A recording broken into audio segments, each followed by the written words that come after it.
सत्संग तो किसी भागी जीव को बड़े शुभ और नेक कर्म पिछले जन्मों में जिन्होंने किए हैं उनको सुलभ है, क्योंकि सत्संग में सेवा, प्रेम, भक्ति, सद्भावना ये चीज़ें सिखाई जाती हैं और ये चीज़ें भक्ति के लिए बहुत ज़रूरी हैं।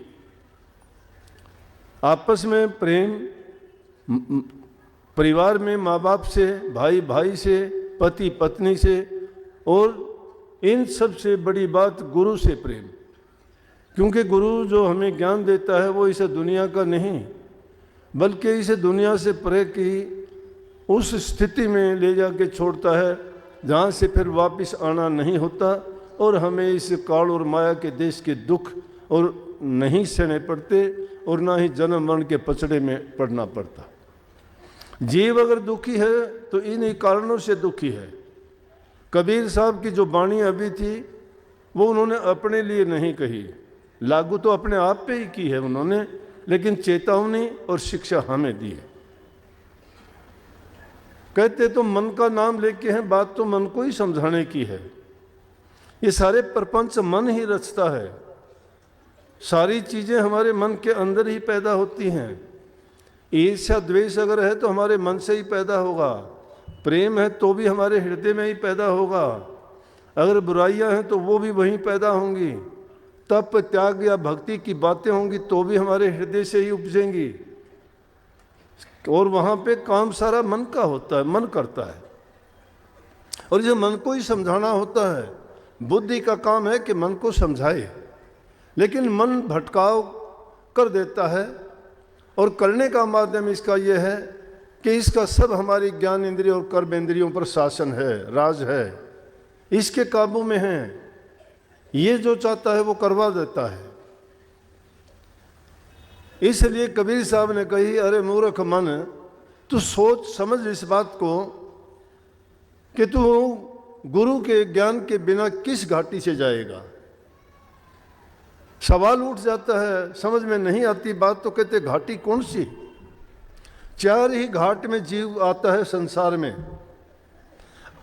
चार खान जिसको कह देते हैं, चार प्रकार के श्रेणियों से जीव 84 लाख योनि के आते हैं। अंडे से पैदा होने वाले, झिल्ली या जेर से पैदा होने वाले, पसीने पानी से पैदा होने वाले और मिट्टी से पैदा होने वाले। उनको अंडज, जेरज, स्वेदज, उद्भिज 4 श्रेणियों में बांटा गया है।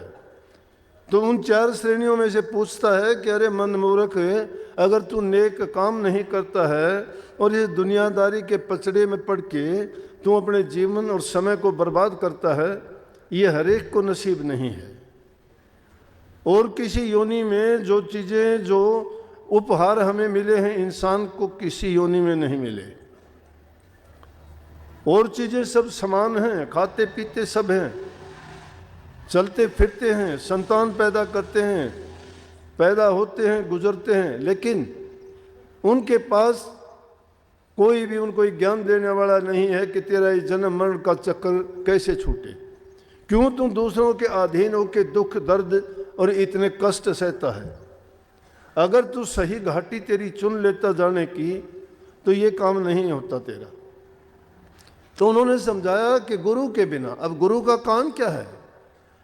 गुरु आपको समझाएगा कि इस दुनिया में आए हो तो आपकी संपत्ति, आपकी दौलत क्या है। हम दुनिया के पैसे को धन, दौलत, माया का नाम दे के उसको मान लेते हैं, लेकिन हमारे पास जो ऊंचे से ऊंची दौलत है उसको हम समझ नहीं पाते वो क्या है। उस दौलत के खो जाने से चीखते चिल्लाते हैं, शिकायत करते हैं, मेरा कारोबार नहीं रहा, मेरे पास धन पैसा नहीं रहा, मैं गरीब हो गया, मेरी उदर पूर्ति कैसे होगी।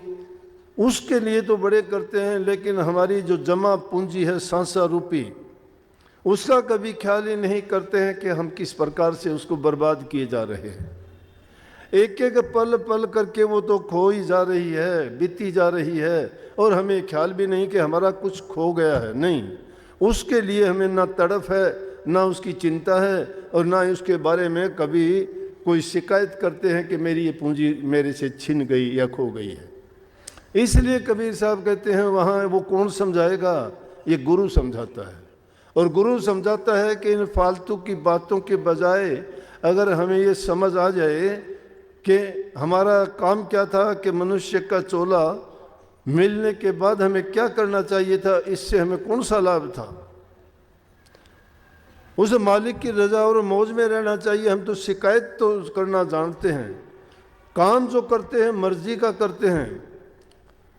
पिछले कर्मों के कारण हमें जब ये समय मिला है, जन्म मिला है, ये मौका मिला है, तो हमें अवसर दिया गया है कि अगर तेरा पिछले कर्मों का भार है, कर्ज है, तो उसको तो उतार फेंक अब। अगर और आगे के लिए तू ऐसे कर्म कर कि तेरे सिर के ऊपर कोई कर्ज ना चढ़े, ये मालिक का कानून और नियम है। और ये उसको हम मालिक की मौज, उसकी रजा, उसका हुक्म और उसका आदेश कह के पुकारते हैं। तो उसकी रजा जो नहीं होती, मन के कहे काम करते हैं, उसकी रजा तो नहीं होती हो। हम मर्जी के काम करते हैं, उसकी रजा में अगर राजी रहें, उनके नियम हैं, प्रकृति की हर चीज़ उन्होंने नियत की है, वो उसके अनुसार काम करती है। अगर उनमें हम दखल देना शुरू कर दें तो हम जो है मालिक का विरोध करते हैं। मालिक का विरोध करके हम कभी भी उसमें सफलता नहीं पा सकते। इसलिए उसकी रजा को देखते रहना चाहिए। अगर दुख आता है, तकलीफ आता है, तो समझो कि हमारे वो कर्म है, कोई ना कोई कर्ज है हमारा पूरा हो रहा है।